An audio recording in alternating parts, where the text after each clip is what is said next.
for Thursday, September 24th, 2020 at 4 p.m.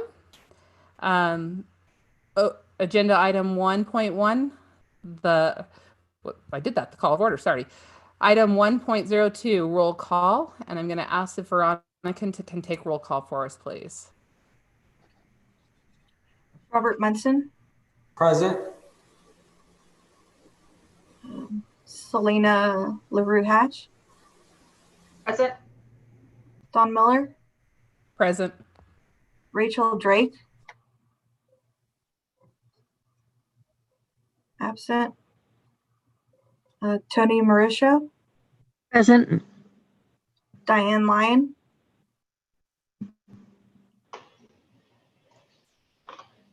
Diane Lyon. She was on and dropped, so we'll watch for her to come back. Okay. Should I put absent for now?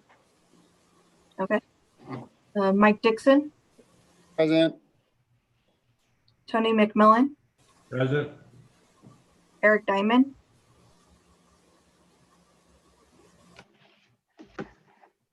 He's trying to connect. I see that. Eric. Yes, I'm here. Hello. Gordon Salas. Yep. Gordon. And Jeff Bozzo. Present. You have a quorum?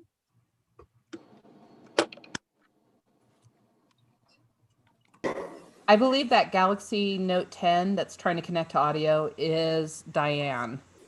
So that's where she was before. So she's trying to get back on. Diane, are you back with us? No, it's still trying to connect. Okay.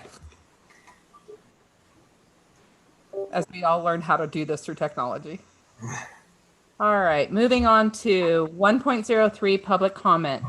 Due to the current state of emergency declared by the governor, members of the public wishing to make public comment about an item on the agenda must submit their comment via email to insurancecommittee@washoschools.net. Any public comment received will be forwarded to the group insurance committee for consideration, consistent with the emergency provisions noticed above. Item 1.04. Did we have any public comment, I guess? No. No, thank you. I'm going to ask Diane Lyons, are you on the call now? Okay. You're muted if you are, Diane. Action 1.04, action to adopt the agenda. Items on the agenda may be taken out of order. The public body may combine two or more agenda items for consideration, and the public body may remove any item from the agenda or delay discussion related to an item on the agenda at this time. Do I have a motion to accept the agenda, to adopt the agenda? I move that we adopt the agenda. I'll second.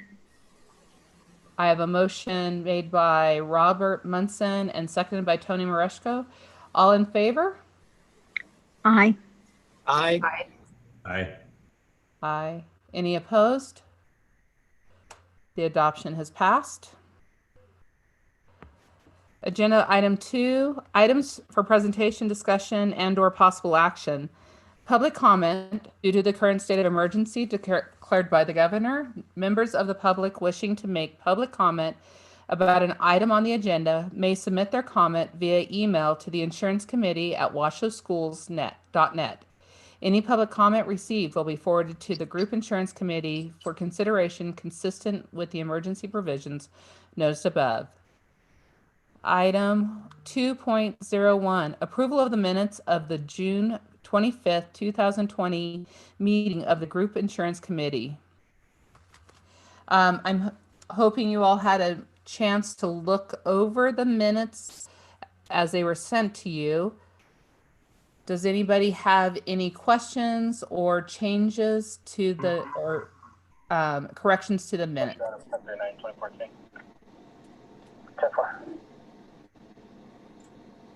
All right.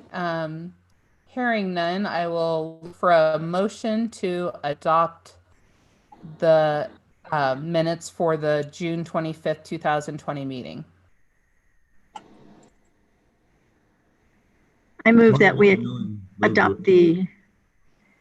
approve the minutes from the June 25th, 2020 meeting of the Group Insurance Committee. I'll second that. All right. We have a motion by Tony Mareshko and a second by Tony McMillan, the Tonys. All in favor, please say aye. Aye. Aye. Aye. Any Aye. opposed? The adoption of the minutes, or the motion to accept the minutes has passed. Agenda item 2.02, presentation and discussion of the Washoe County School District Group Insurance Claim Experience Report as of August 2020.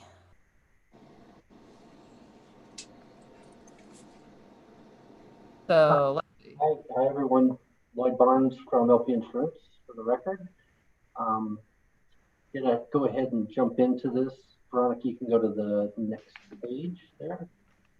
So as we normally do, although it's been a little bit, we're gonna go through sort of how things are looking. Now have a bit of experience for the year. So as we look into Exhibit 1 there, we're looking at 8 months of experience through August. Plan is running really pretty well, but as we all know, there's a lot of different variables and factors going into things this year, which I'll talk about a little bit as we move through this. But as you look there on line number 1, our employee counts are pretty static for the overall. The paid claims for the current year is down about 15% on a gross basis and on a net basis, and then about 15.6% on a composite basis, on a per employee basis.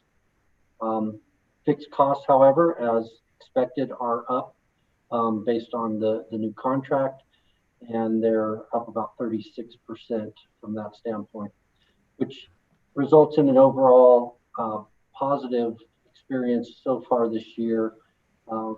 Plans running about 5.2 million versus 5.97 million last year, so down about 12.6%, down about 13% on a composite basis.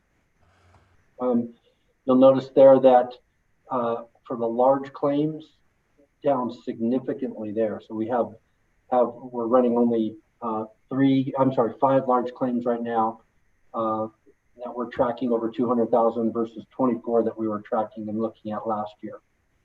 A couple of notables as we move over to the right side of this page. You see there, obviously, the EPO enrollment is no more. Still a little bit of run-out claims for the current year, but that's pretty much wrapped up at this point. The PPO plan, from an enrollment standpoint, has remained rather static, although we know that some migration happened from the PPO over to the HSA. And some people from the EPO went to the PPO, and they sort of moved around. But as you can see over there on the far right, the HSA enrollment has jumped up rather significantly for the year, up roughly 125 or so employees, roughly 18%. Claims costs for the EPO plan are still rather static, but keep in mind when we look at our overall claims cost, because of the HSA model, we have a lower value of that plan, but some of that is given back in HSA contributions, which are not captured by this report just based on the way they're attributed for the district. So anytime you have a big influx of enrollment onto that HSA plan, it does skew things from a cost standpoint a little bit because of the HSA contribution dollars that are paid a little differently.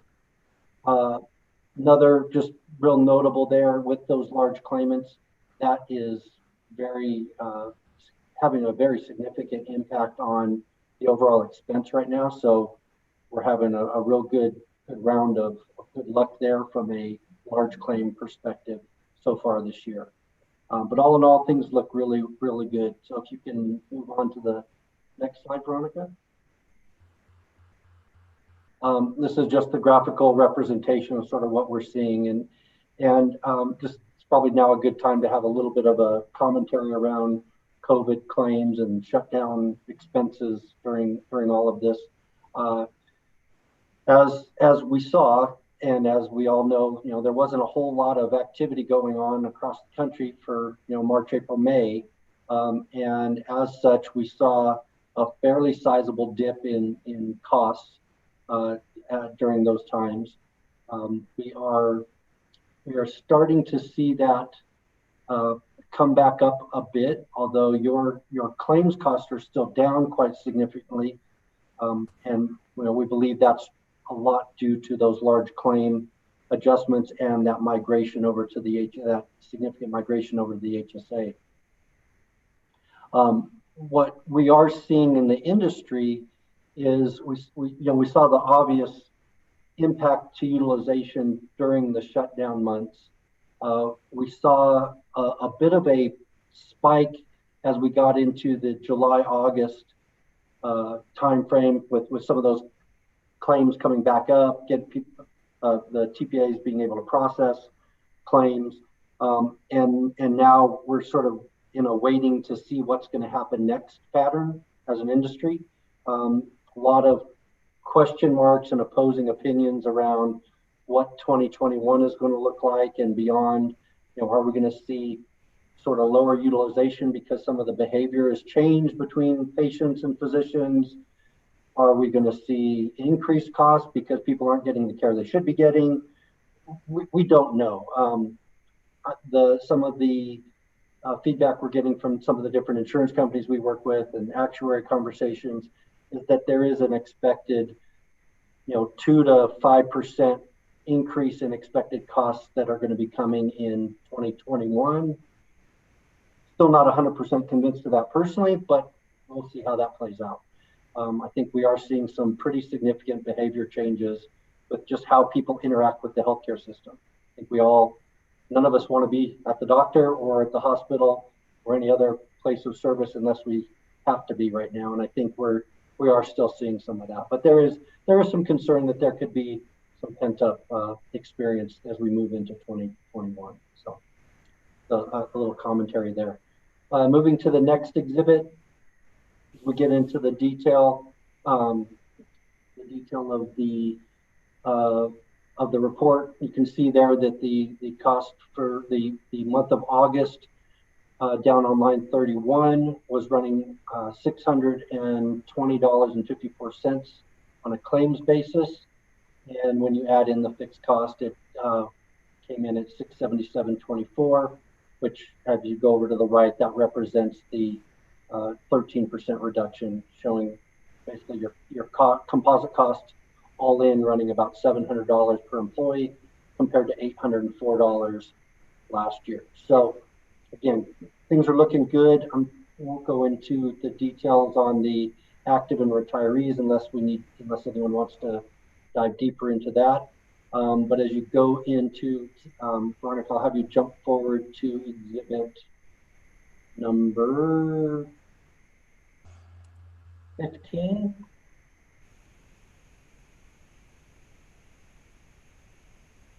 This is the, again, large claims that I discussed that I think is having, a quite significant impact to the lower claims cost that we're seeing this year. Right now, through the month of August, we've got 5 claims that we're tracking over the $200,000 level. And quite honestly, none of those are really overly concerning right now. They're growing a little bit, but they haven't been popping as significant as they tend to sometimes.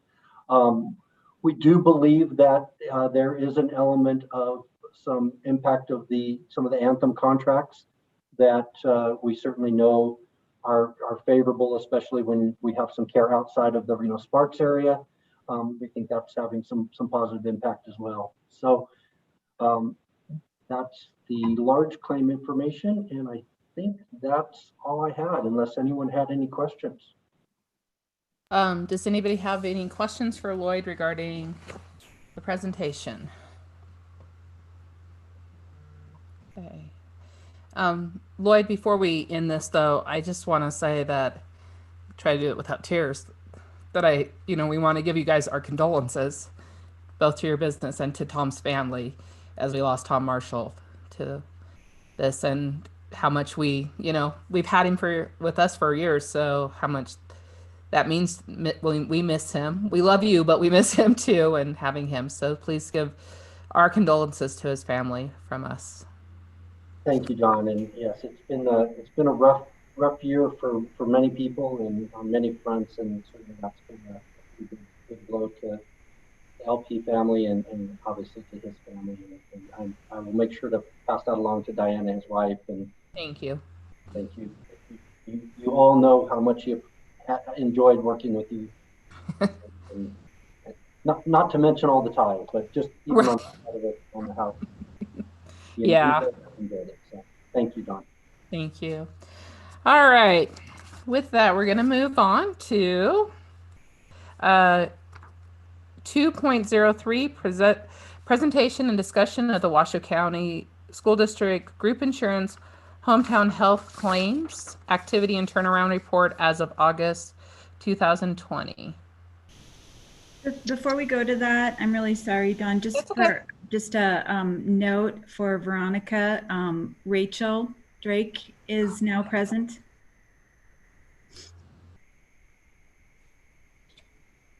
Yes, I saw she came about 4:08.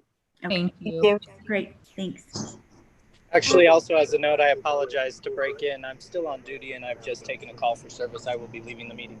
This is for Eric Diamond for the record. Thank you, Eric. Thanks, Eric. We'll see you. Thank you. All right. Jose Sandoval with Hometown Health for the record. I'll be speaking to the claims turnaround time. And we're looking at here, these are the run-out claims that we're still continuing our process for Washoe County School District for the remainder of 2020. So if we start with the top section there, that's the total of all the different plans.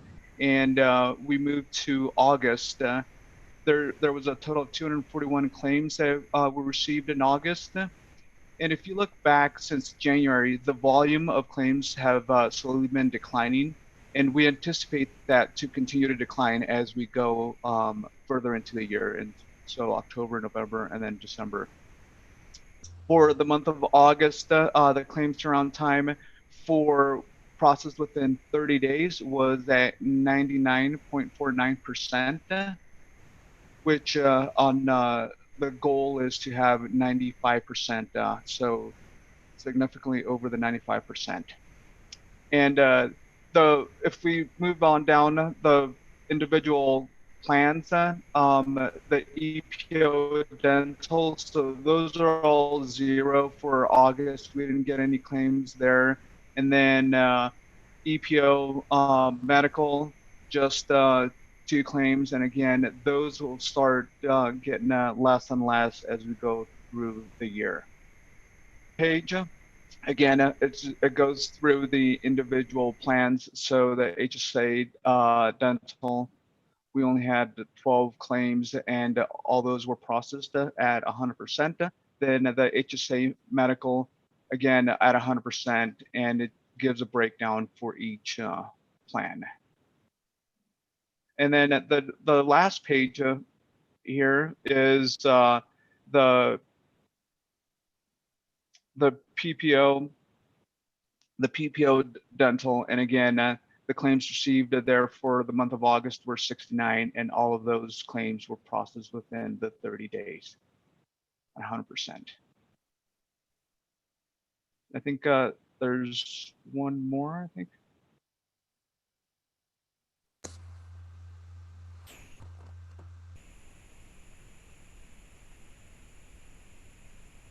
One more page? Or? Yeah, the PPO medical, yeah. And so the PPO medical is where we got our the most volume of claims for the month of August, and that's where we continue to see the most of claims come through.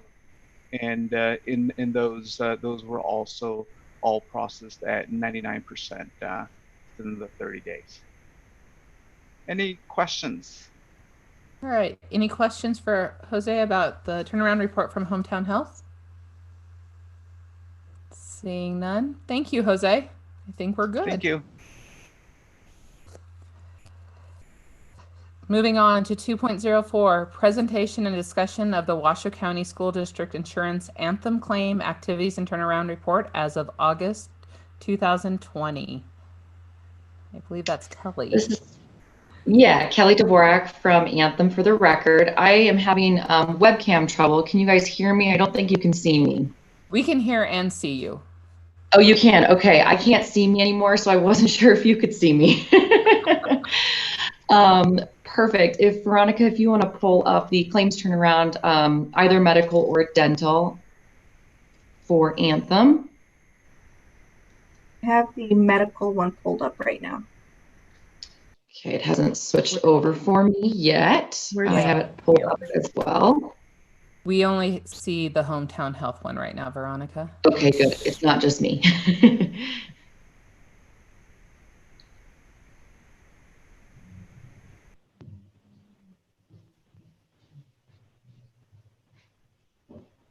you guys see it? No, so Yeah. so in my classroom, I have to stop sharing the screen and then reshare. Okay, let me try that. Okay. I know, because we all do that with kids and go, what? How about now? Yes, perfect. Okay, thank you. Great, thank you so much. So what you're looking at here is the updated claims for Washoe County School District, the running total from January through current. There are some claims that have already come through from September, but we will start with the August claims. For grand total, this is including both the PPO and the high deductible health plan. For August, we had 12,322 claims. Those claims percentage processed in the first 30 days was at 99.52%.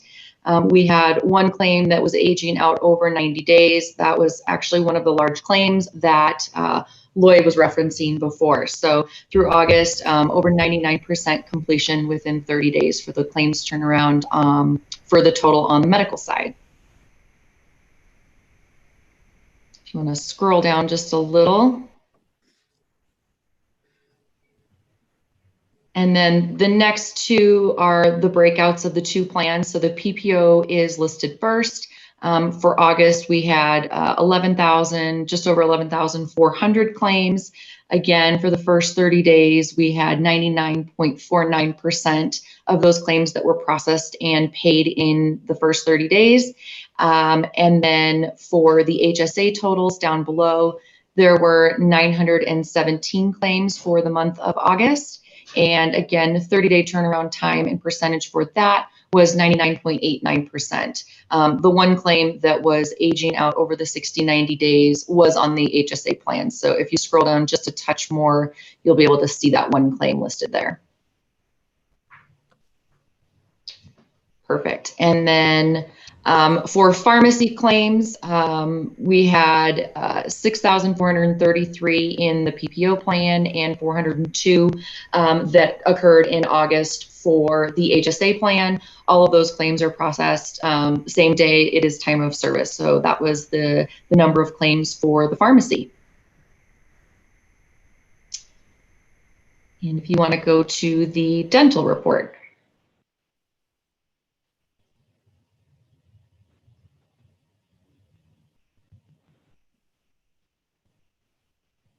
Right. Can you see the dental report? Not yet. We're still on the medical right there. Yeah.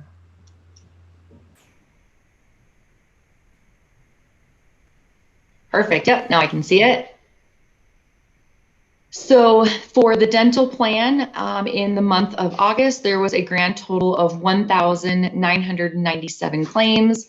100% of those claims were processed in the first 14 days. So again, met all goals there. All of those claims were processed and paid at 100% within the first 14 days. So any questions for me on the turnaround report for medical or dental from the Anthem plan? Any questions? No. Diane, are you there?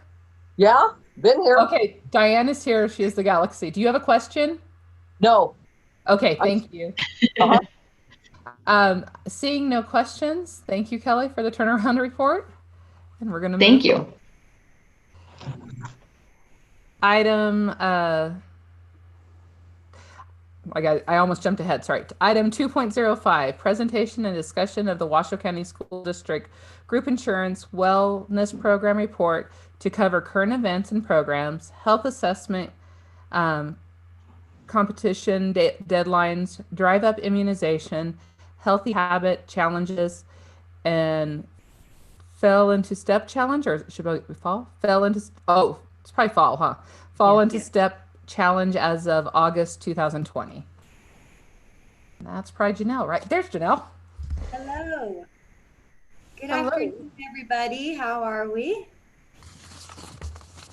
Veronica, I think the screen's frozen again.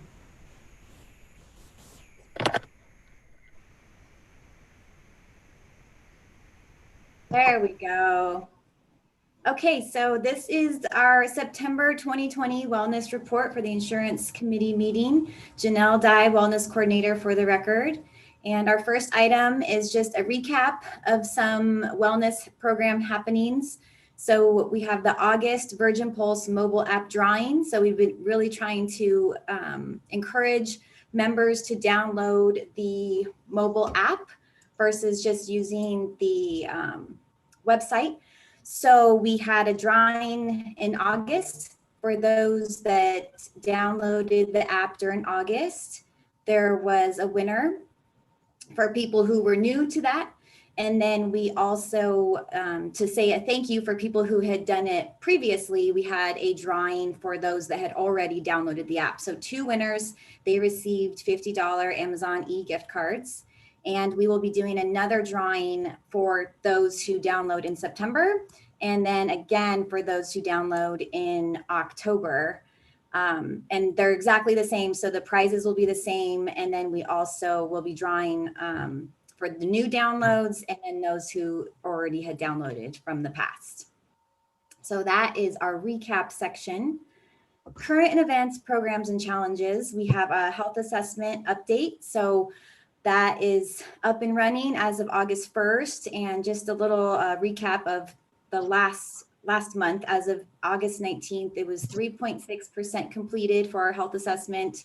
And as of September 14th, we were at 21.9. So we'll just keep seeing that climb since the assessment is tied to the $40 discount. And we usually get pretty high with our percentage. So we're usually above 80% on that. So guessing it will be the same for this year. Drive up immunizations. So this is brand new, first time ever. So we have had 3 events so far. The immunizations offered are free for those who have Washoe County School District Health Insurance. And the immunizations that are included are flu, high dose flu, and that's for those who qualify, Tdap, pneumonia, and shingles. And I know that shingles has been an issue receiving the shingles vaccine. There's been a shortage, but Walmart has a pretty big supply this year. So that's exciting. They've been giving out a lot of shingles vaccines. Appointments are required just to help with the flow of the events. So we do ask that everyone makes an appointment, and you do that by following that link. It's on the wellness website. And then you just click on 2020, 2021 immunization information. We have the numbers for McQueen. So that was our first big Saturday event. We did 476 total immunizations. 324 were flu, 12 high dose, 39 Tdap, 14 pneumonia, and 87 shingles. And then I do have the numbers for the Washoe Inspire. That was one of the smaller events, the midweek events, and we did 234 total, 178 flu, 0 high dose, 48 shingles, and 2 pneumonia. And then we just had an event yesterday. We don't have the numbers yet for that. And our Healthy Habit Challenge. So that is a challenge that's currently running this week. Actually, it's a short challenge not one of the larger step challenges or longer challenges. It's only 1 week long, but just trying to get people engaged and getting them to focus on a healthy habit. And so this habit is to eat fruit when you're craving something sweet versus eating something, not as healthy. So if individuals do that 5 out of 7 days, and it is honor system, if they say yes 5 out of 7 days, they get 200 points. So it's just the points. And again, just to get them engaged and focusing on something healthy.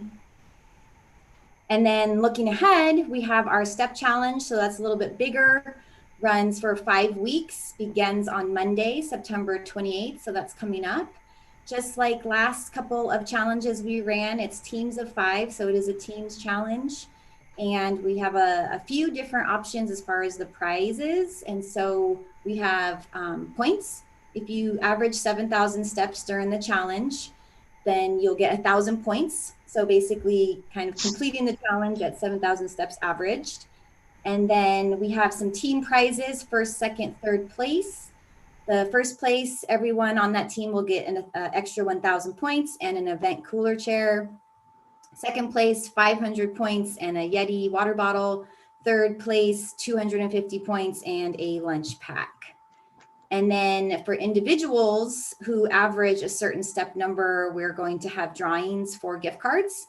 So we'll have basically 3 buckets, one for averaging at least 4,500 steps, one for 7,500, and one for 10,500.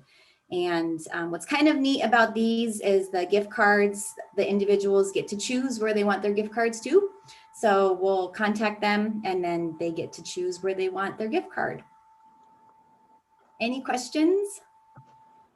I just wanted to clarify for the committee. I know there's been a couple of committee members who went through the immunization screening, and just in case you get any feedback from other district staff, it is a drive up, not a drive through. So we do have that in the communications, but some members, I don't know if they're not seeing it or just not understanding it, but for liability reasons, Walmart will not give an immunization in a person's vehicle in case someone should pass out or something. They don't want anyone behind the wheel of the car. So they have to physically get out, do a couple of steps to where they'll get the shots, and then they'll walk back to their car. So we try to make it not a long or a large distance that they have to walk, but they do have to exit their car. And so just to clarify, just to add to that, social distancing, all of that, all those practices are in place. We have markings on the ground, masks are required for everyone, and most of the time is spent in the vehicle. It's a very small amount of the time that the participants are outside of their vehicle. So just to add to what Jackie said. Yeah. It looks like Robert has a question. Robert Munson. I just want to say that I went to the one at McQueen. It was really efficient. It was quick. Got out, got your shot. It was just really nice because I wasn't inside somewhere in a long line with, enclosed. It was really quick, and I really appreciated how well run it was. Thank you. Yes, thank you. I actually heard from a staff member today who went to the one at Inspire last night, and they asked if we could just do it this way every year. So. Any other questions or comments? Eric Diamond, if I can make a comment. Yes, Eric. I also went to the McQueen one, and it was very well put together. I think this is an efficient way, and I did have the misnomer of drive through versus drive up. Was not a big deal. Otherwise, your guys' online appointment scheduling and the process that you guys had together at McQueen was very effective, very efficient. So good job. Awesome. Thank you. Other questions or comments? Janelle, I'm just going to make a comment, and it's regarding the numbers of people who have enrolled or in their assessment so far this year. As we know, it's a crazy start to the school year and things are getting put on the back burner. I know it did for me. I've gone on Virgin Pulse now 3 times and not got past the login. if that tells you anything. But I would love to see us send the next email come out like maybe the Friday we go on break. That's kind of gives a checklist of take care of yourself, be healthy, and here's some things you can do. And one of them is, you know, make sure you take care of yourself. Maybe a little health, like have a good break, but take care of yourself and do this assessment. So maybe we're encouraging people to do it during their break. Sure. No, that's good. That's good feedback, and we can definitely do that. Anybody else?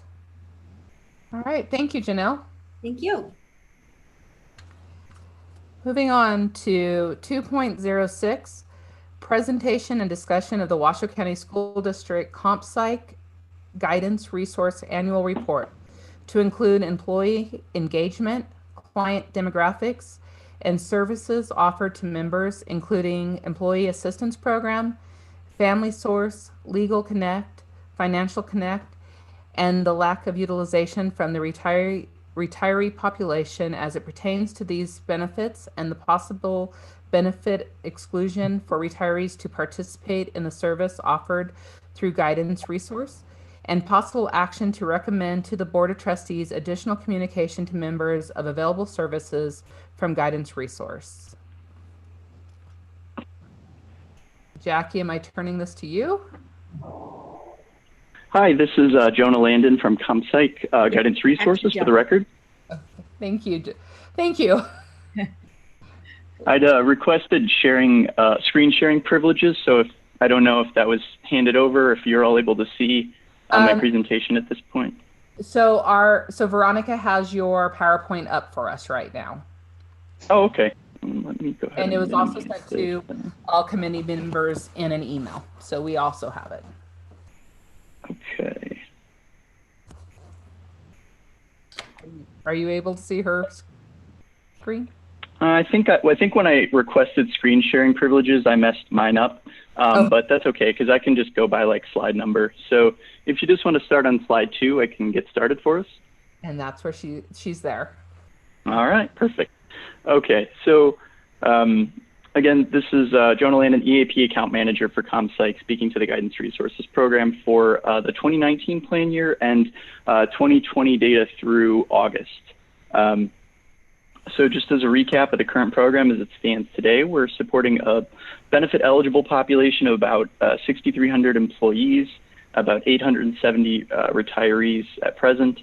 Program components include EAP 3-session face-to-face model, able to support, of course, video, telephonic, and now chat, as we'll touch on a little bit later. HR assistance, formal referrals for managers, supervisory consultation included in the benefit, unlimited legal and financial consultation and guidance with a CompPsych professional. Tobacco cessation coaching, 5-session unlimited one-on-one telephonic coaching. Our Family Source, which is our work-life concierge-style service where people are referred to a wide variety of local resources and information tailored specifically to the client's request.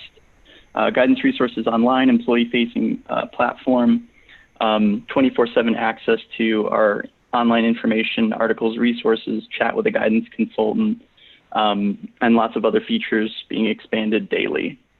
And then last but not least, the critical incident support, unlimited events for on-site support or virtual support, up to 10 hours of CISM support per event.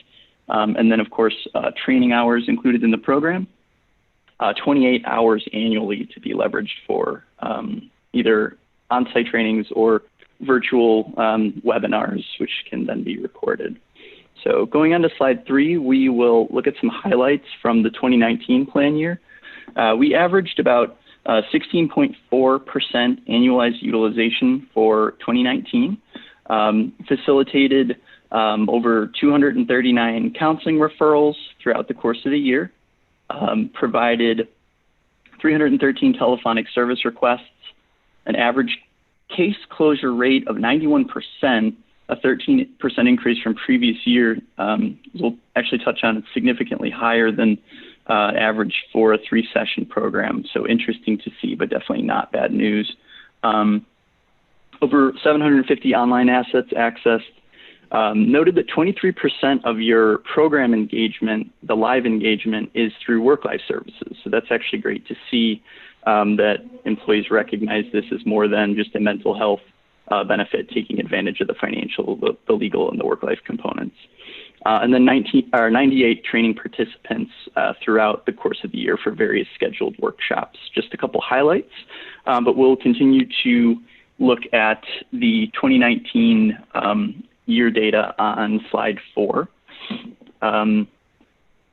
So the total average utilization for the year was 16%. This takes a look at the breakdown. 4% of that was live, and meaning people calling into the program, getting referrals for either counseling, legal, financial, work life, et cetera. 11% of that participation being access to the website and guidanceresources.com. And then the 1% is the 98 training participants and those who had attended some of the scheduled webinars or workshops throughout the year hosted by the wellness program. Compared to the industry BOB in that year, pretty closely aligned. Industry average is 17% for 2019. I'm taking a look at the case closure rate there. So at 93% for the year, it's very high for a 3-session. It usually falls closer to 69% for that. So it's great to see. That refers to the cases that are closed or resolved within the EAP, as opposed to being referred to the medical plan or other benefits community resources thereafter.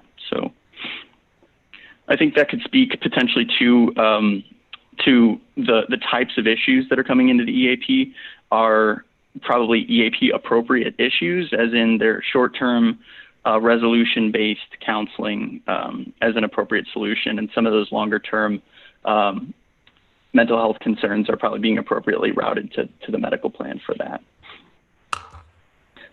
So looking at slide 5, we're going to kind of pop over to a 2020 program utilization snapshot. And we've just, given that we're this far into the year, have kind of positioned some of this data throughout our presentation here for comparison. So you'll notice that the overall annualized average utilization for 2019 with data through August is 13%. So a slight decrease from previous year. A couple things I want to point out about that. So the live utilization at 4% actually remained pretty consistent. And it actually mirrors what we saw as the 2020 industry BOB average. So during COVID, I think I'll provide a little bit of important context here.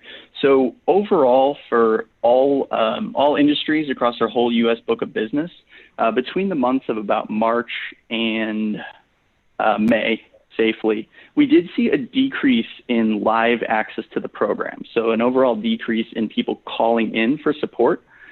This was something that might sound a little counterintuitive, but was actually something more or less expected from the EAP program. We do see that in times of significant unrest, there does tend to be a drop-off in telephonic engagement to the EAP.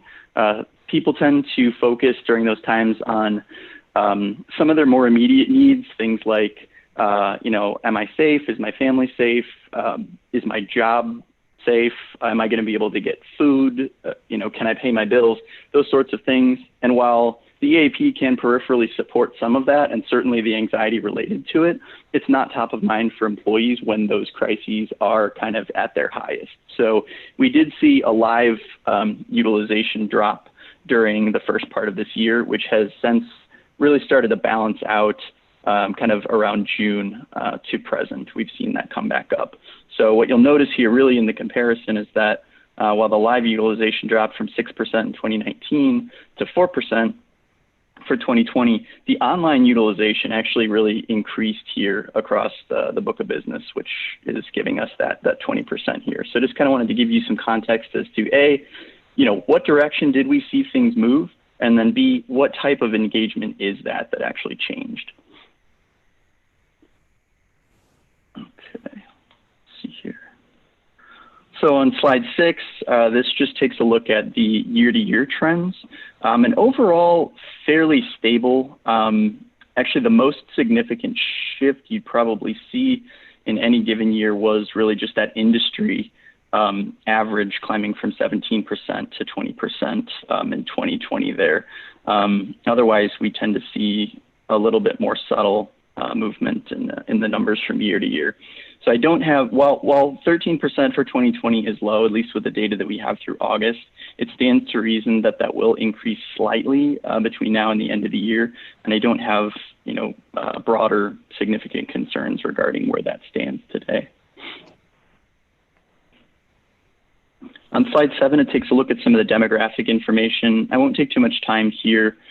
Just wanted to note, employee versus family member or spouse has really remained pretty steady over the years and very closely in line with our book of business, around 80% employee.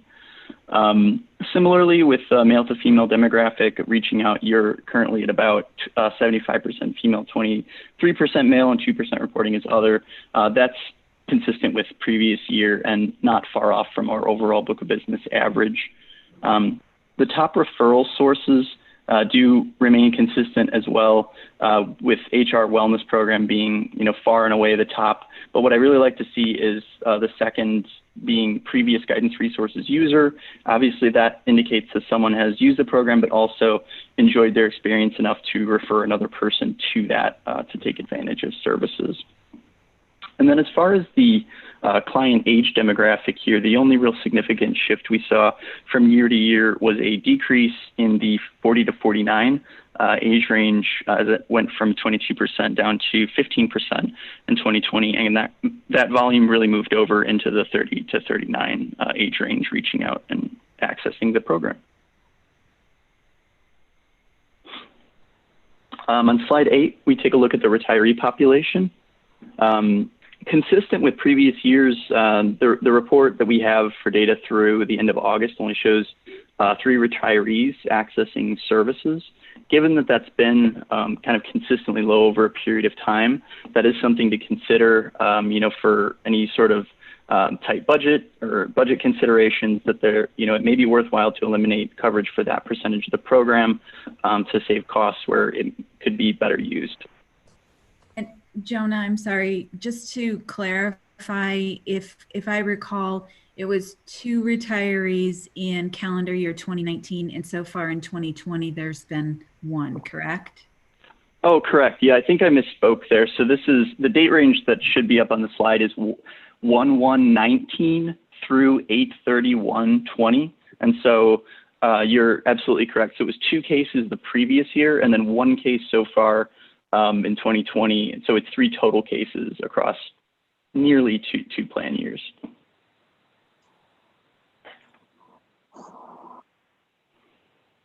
So taking a look at slide 9, this service access points, this just basically shows of the services that are provided, where is the bulk of that utilization coming from. Very consistent with book of business. It's overwhelmingly EAP at close to 77, 78%. Both 2020 and 2019. The second highest service being used for Washoe County School District, but also our book of business being Legal Connect. That one has actually been kind of consistently higher, not like significantly higher, but noticeably higher than even our book of business average. So that does seem to be a service that Washoe County resonates with Washoe County School District, and employees do continue to access both in a live and online modality to participate with the program. And the online access, this, to be completely transparent, isn't a very accurate way to look at the different types of online participation, but this just really takes the enormous amount of content that we have on guidance resources online and tries to broadly lump and categorize that into, is it EAP or mental health related? Is it financial related? Is it physical wellness related? So that's really what this bar graph is telling you, but there is, quite a bit of variety there, and people are exploring, different elements of the website as it pertains to theme and topic. On slide 10, we're just looking at top 3 presenting issues. Usually, the most important issues to look at are for the EAP there. Psychological has remained top across the board, and that really just means that's kind of a broad bucket for psychological, but that's really like a multifaceted issue that comes through. So it can't be clearly defined as stress, anxiety, depression, partner relationship. So it's kind of a combination of things, and that's where we end up finding that psychological bucket. Partner relationship is always really high on our list as well. For Washoe County specifically, stress was the #3 position for both 2019 and 2020. And then for the book of business, we did see depression related kind of move up and replace stress and anxiety, which is usually in that 3rd position. For the other work-life resources, I think these, because volume comparatively to the EAP is significantly lower, so these are just kind of examples of things that I would look at these as examples of things that some Washoe County employees or family members have reached out to leverage these services for. On the work-life side, home improvement, relocation assistance, divorce, separation, family law, and estate planning on the legal side of things. Again, probably more utilization here than in other work-life services. And then on the financial connect, it's income tax support, investment options, and credit history issues.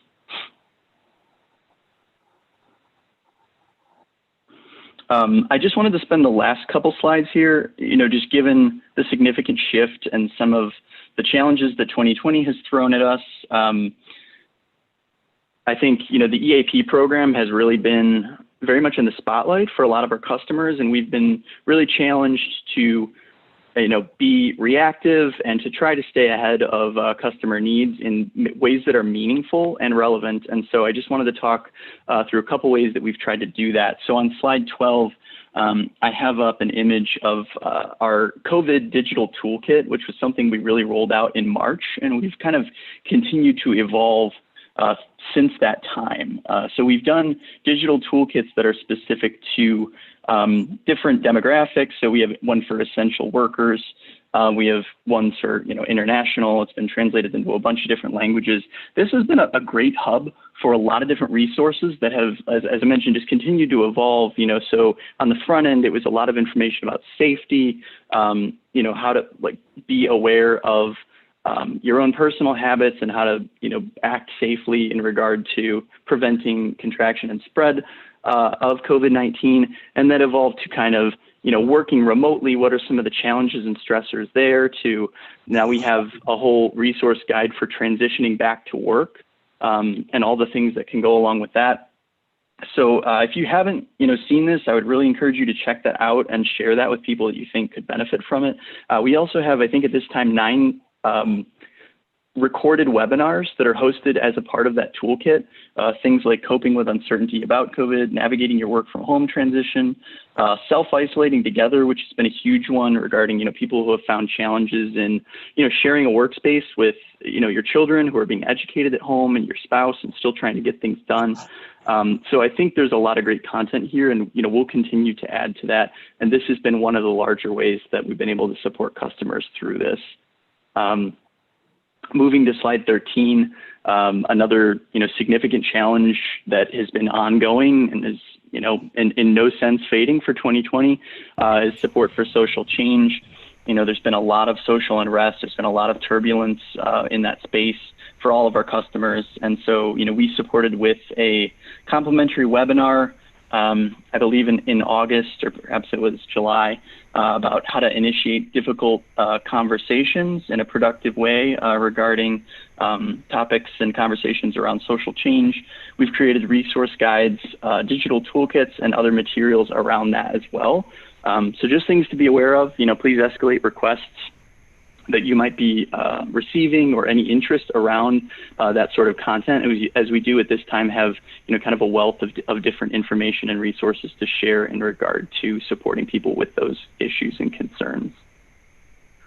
And then finally, to wrap up here on slide 14, COVID challenged us to kind of adjust and make sure that we have a really strong and really efficient way to be providing this program and the mental health and work-life support, to your employees as well as our whole customer base. And so while we always have had telephonic and video counseling available, We've really tried to, push that with our provider network to make sure that that's very much standard. And to be quite honest, it was a very seamless transition once we did shift over to that. So those are always options we want your employees to be aware of. And we actually, as the newest sort of update and enhancement, CompSec partnered with BetterHelp during this past probably 3 or 4 months, made it official, and we implemented really a program enhancement at no additional cost for all of our customers that had a face-to-face work life program where they can now communicate with a counselor via chat. You would still call in to access the program in the same way. We've just really tried to open up access and increase the modalities in which people can get in touch, with a counselor, with support when they need it, and just really trying to make that more open and more accessible than it ever has been. And we'll, continue along that same path as well. I think that's all I have, and certainly, hopefully, there's time for some questions if there are some. And I have actually, Eric Diamond has a question. No, I think that was left over from the previous. Oh, sorry about that, Eric. Oh, totally fine. Any questions, comments for, it's Jonah, correct? Correct. Yeah. Regarding the presentation or utilization? Okay, I'm going to ask Jackie. I'm not sure I know this was our presentation, but there's also action items on here, so I'm going to ask for an explanation too. Okay. So in the presentation, Jonah had discussed the utilization from the retiree population.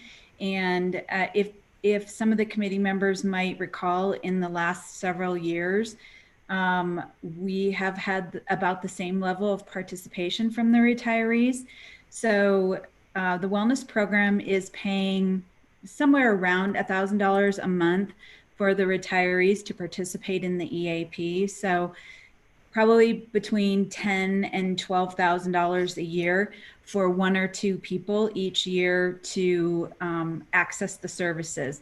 We just added the retirees into the program. Jonah, do you remember, was that 5-6 years ago?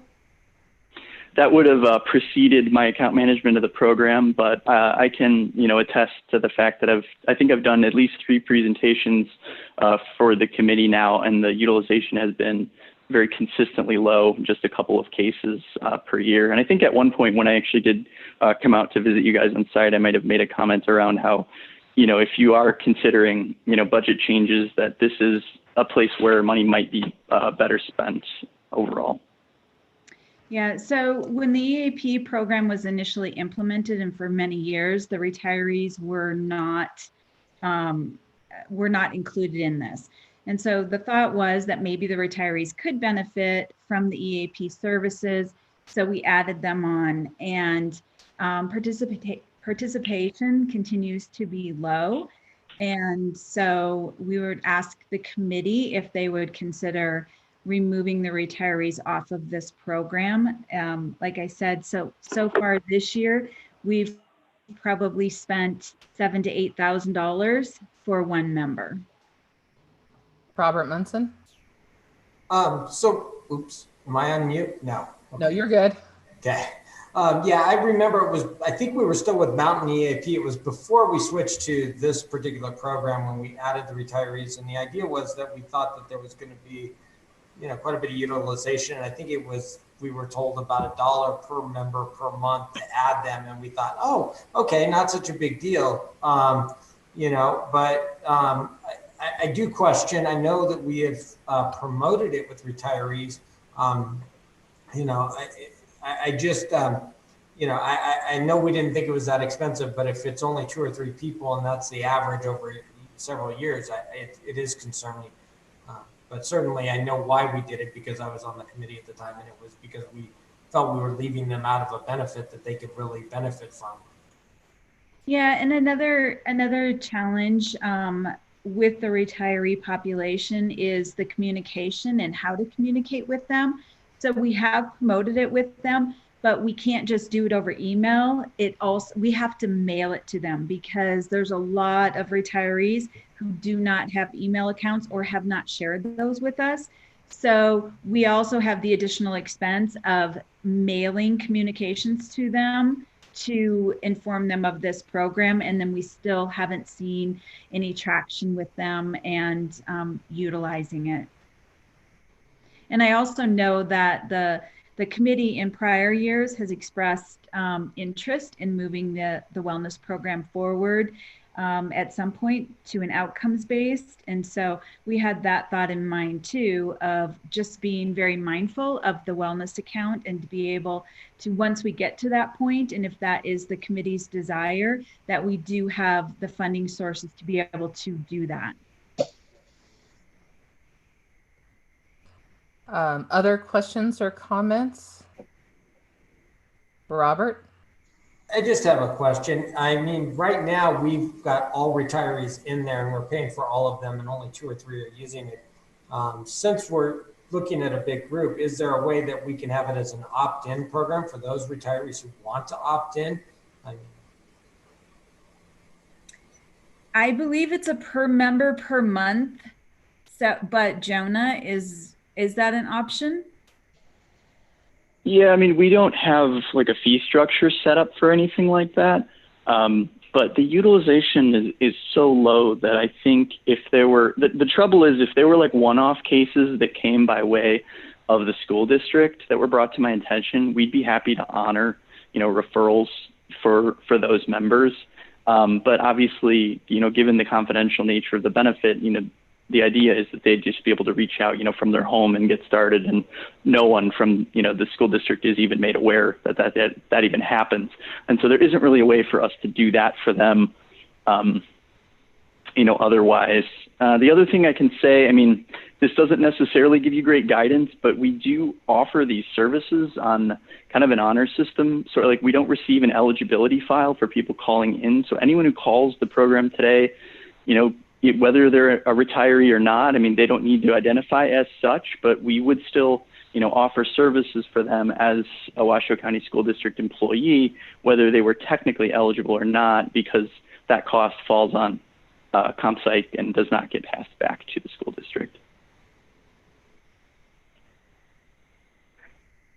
Other comments, questions? I guess my comment is, so I just looked again. I do have the app on my phone.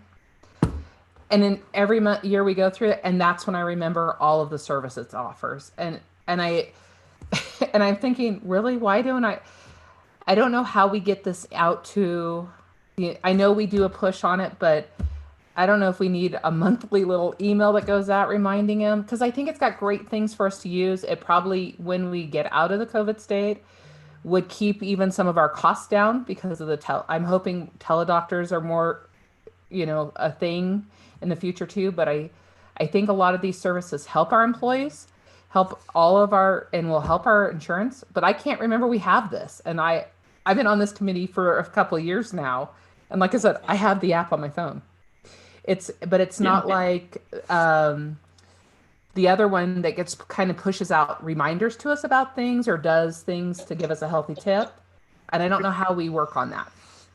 So it's kind of a catch-22 for us, because I agree with you. We have so many valuable resources for our members, and for them to remember them all, like there's grand rounds that are still out there.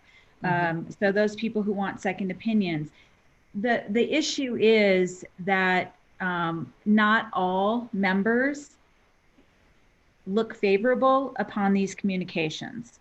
Right.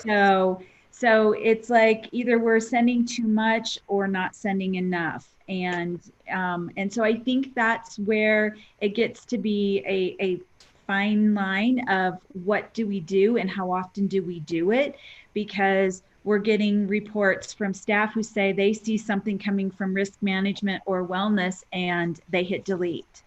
And we have staff who are asking if they can opt out of all wellness communications. So like we want to get them engaged, but we don't want to push too much that it's really going to give them a negative taste toward wellness, because we want them to be a part of the wellness program and see it favorably. So if you have thoughts and ideas, we would love, love, love to hear them of how to communicate with members and to get them to be more receptive and to read the information, because I do think we have a lot of things that our members would benefit from. Rachel? One of the things I would like to see come out of wellness is perhaps a little more information about guidance resources through the wellness ambassadors. Most often what I hear from the wellness ambassadors are things about the challenges, and those are exciting things to pitch.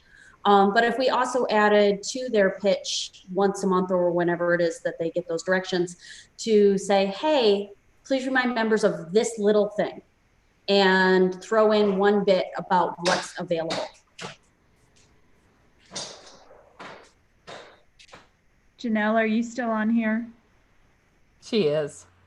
Hi there. Yes, I actually have been wanting to speak a lot, but I didn't want to just like jump in. So thank you for the feedback. And like Jackie already mentioned, it is a little bit of a struggle to decide or to figure out, I guess, what the best way to communicate with everyone, because we are so spread out and we're just so large and people are so inundated with email communication, but it's the best way to reach everybody with this information. So I love, adding the tips to the wellness ambassadors, give them the fun stuff and then say, hey, please remind your folks also about the EAP services.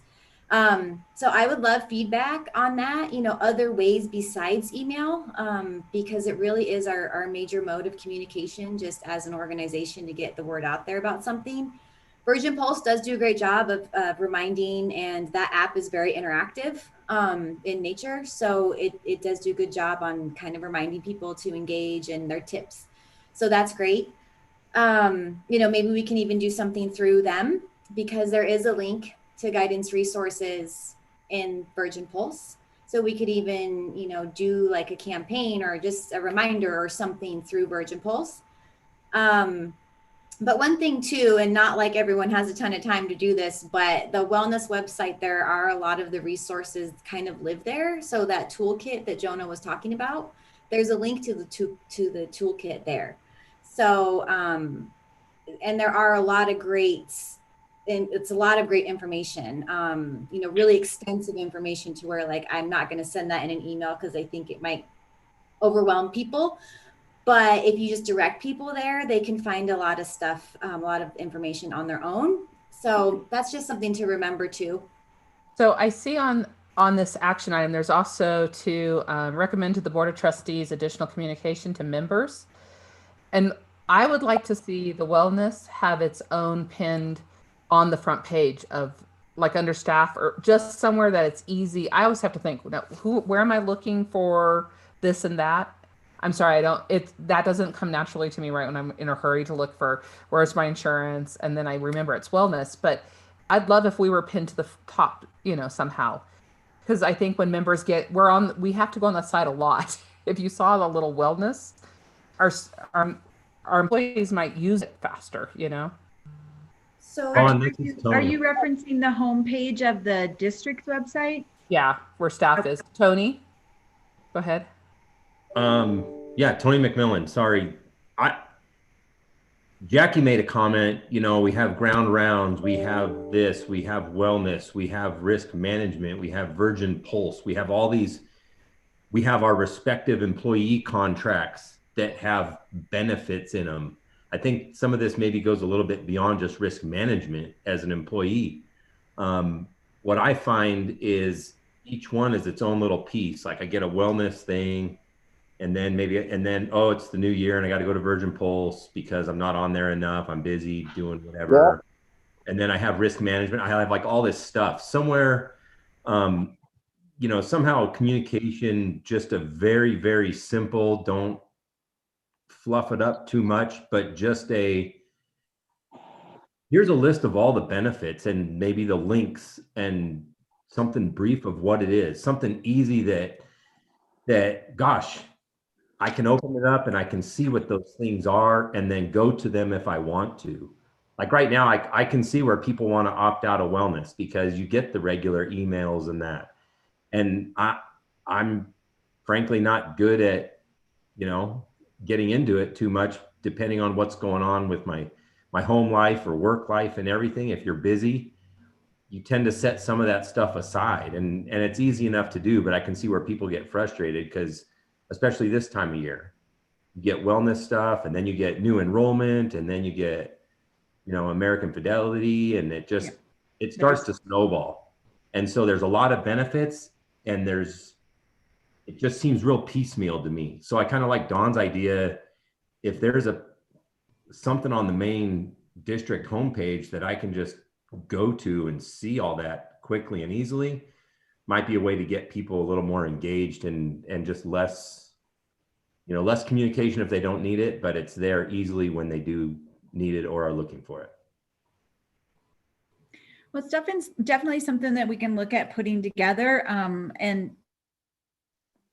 I don't know what it would take to be on the district's homepage and if we would be able to do that, but we could at least look at something like Tony described and get that out to members and maybe have it on the risk management and on the wellness and try to figure out what else we could do.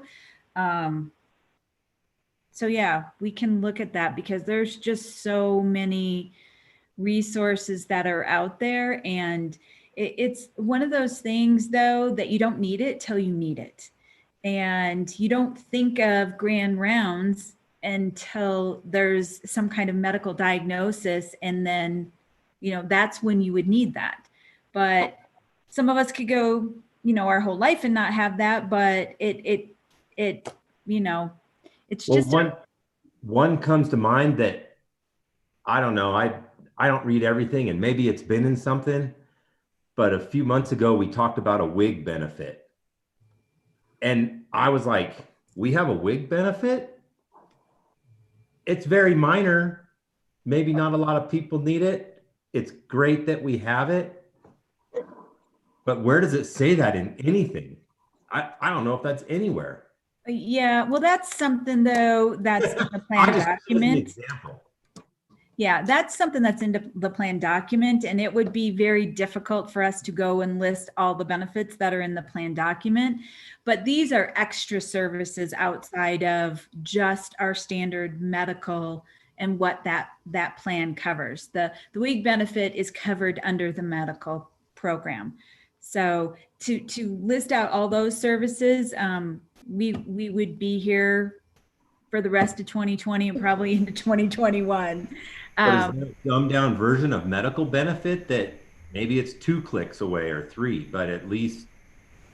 Well, that's kind of a high level over coverage of the medical benefit is in your open enrollment packet. That's where you'll get a high level. It says medical, dental, and vision. Oh, this is going to go a while. It gives you the breakout and the comparison between the PPO plan and the high deductible plan, and it does break it down. All right, before we go to Robert, I'm going to ask Eric had his hand go up, go down. I'm watching. I have the panel up on my side so I can see. So, Eric, do you have a question before I pass you over? More of a statement, really, and I totally understand the communication issue is huge. I mean, I've only got 34 guys in the police department that I try and keep updated, and it's nearly impossible. Everyone ignores the emails. I mean, we just have to get down to the reality of it is everyone ignores the emails. You see wellness and you delete it. I put mine in a file and I read them, but that's difficult for me to get 5 to 7 guys out of 34 to read them. So I like the idea of trying to get like a one-stop shop for wellness.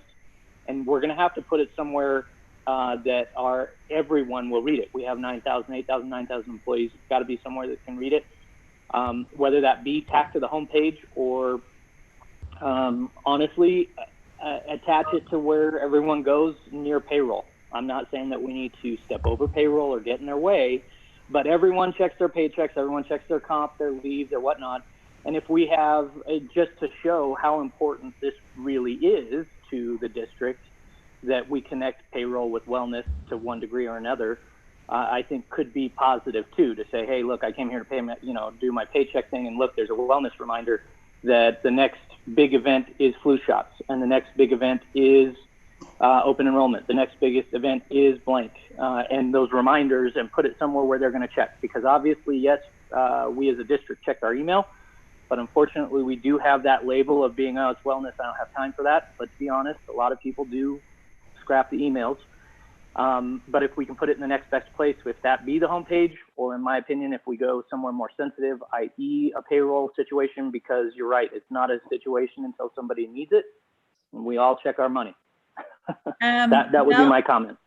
Very good. Eric, you would be surprised. People do not check their paychecks.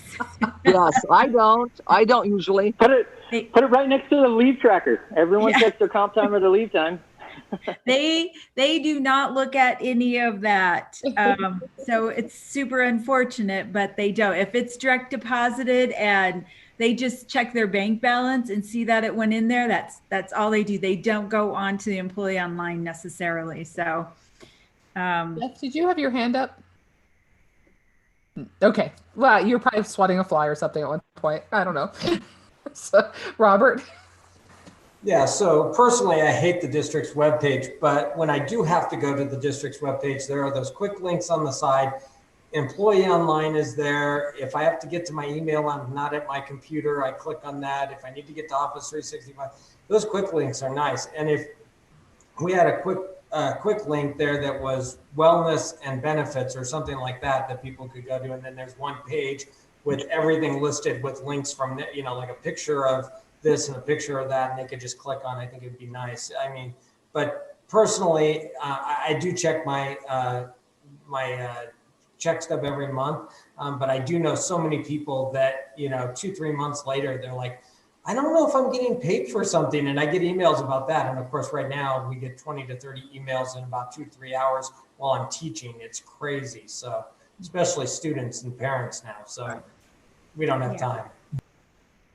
So, Jackie, going back to this item 2.06, there's a lot in this, and I'm wondering if we need to bring this, I'll put it to the will of the committee, but back to the next meeting, broken down by discussion of pulling out retirees or keeping the retirees in, and then unless this was our discussion on recommendations and you don't need a motion, it just seems like there's a lot. I don't know exactly how to break this down or what I'm looking. If we have a representative, is it possible to maybe framework or outline what it might look like to redact that from our current contract?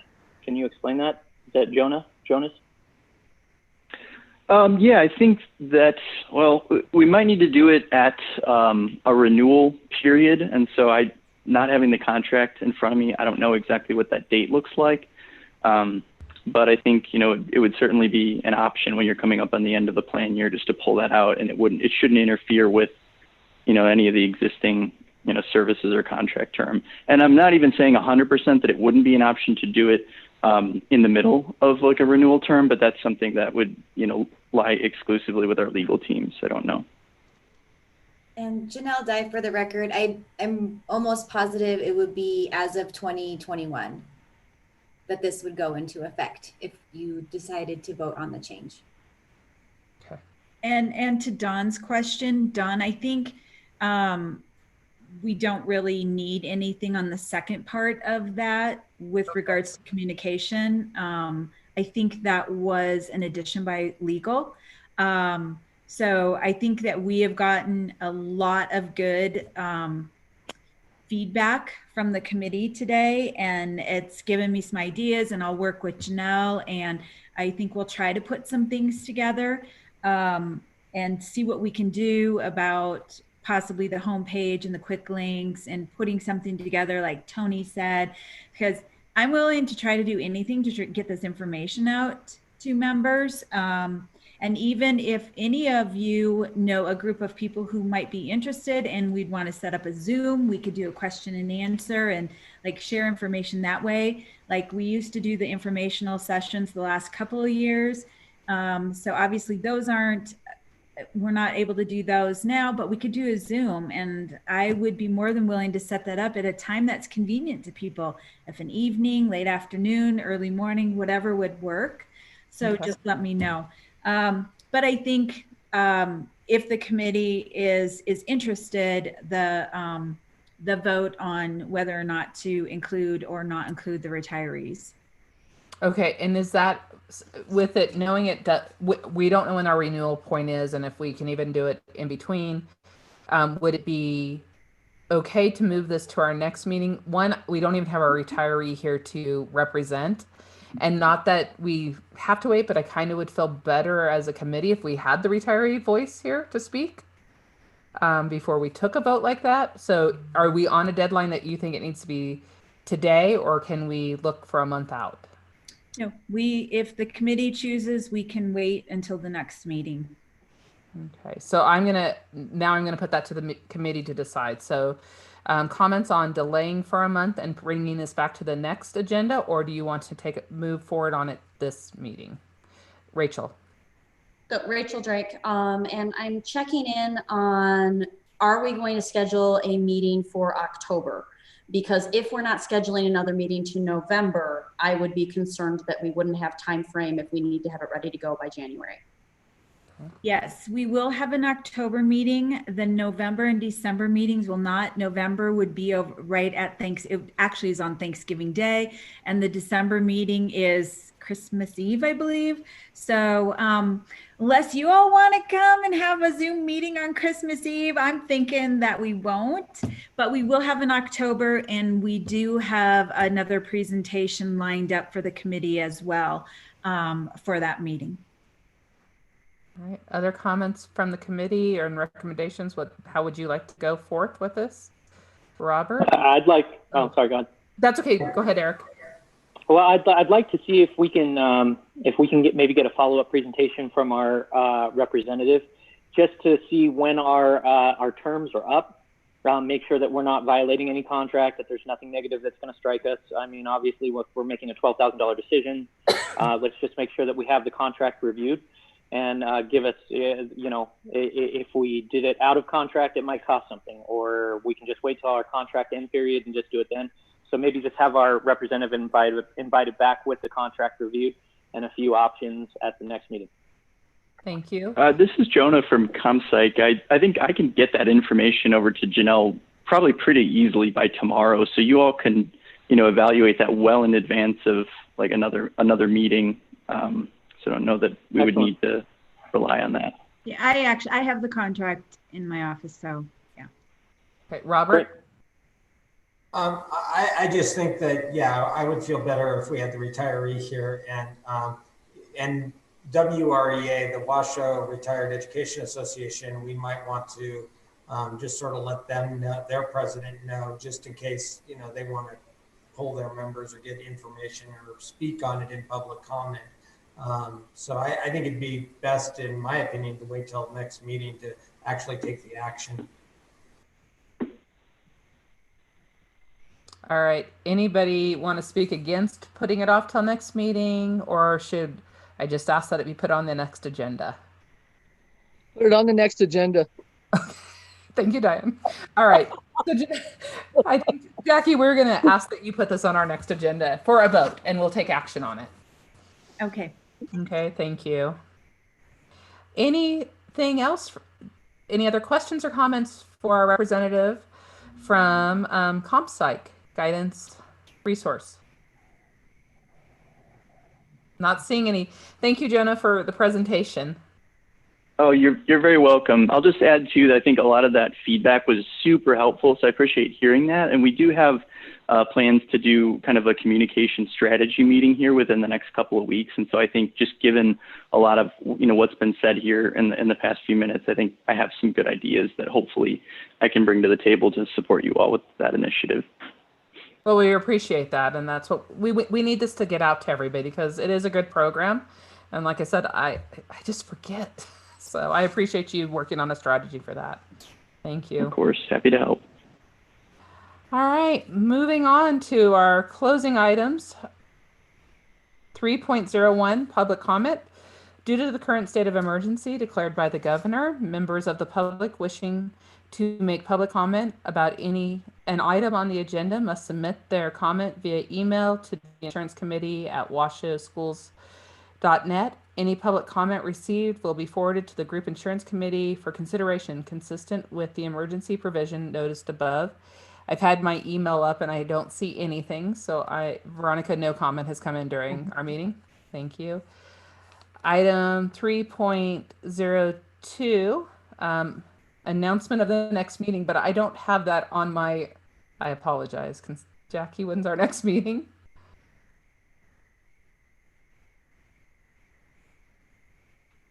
You're muted, Jackie. I'm just going to have a conversation with myself. Okay. It will be October 22nd. October 22nd. I'm going to say we will still be doing it from a distance. So it'll be at 4 o'clock, October 22nd. It'll be public can view it on YouTube, the YouTube channel, and we will be via probably Zoom. Is that correct? I know I'm supposed to announce all that, but I don't remember what I'm supposed to say. So yes. And do you can you just tell us what will be on the next agenda if you have some ideas? It will just a presentation from Virgin Pulse. Okay. So if the committee remembers, we typically do these in the spring, and we did have Jonah. I believe Jonah was tentatively scheduled for an April presentation.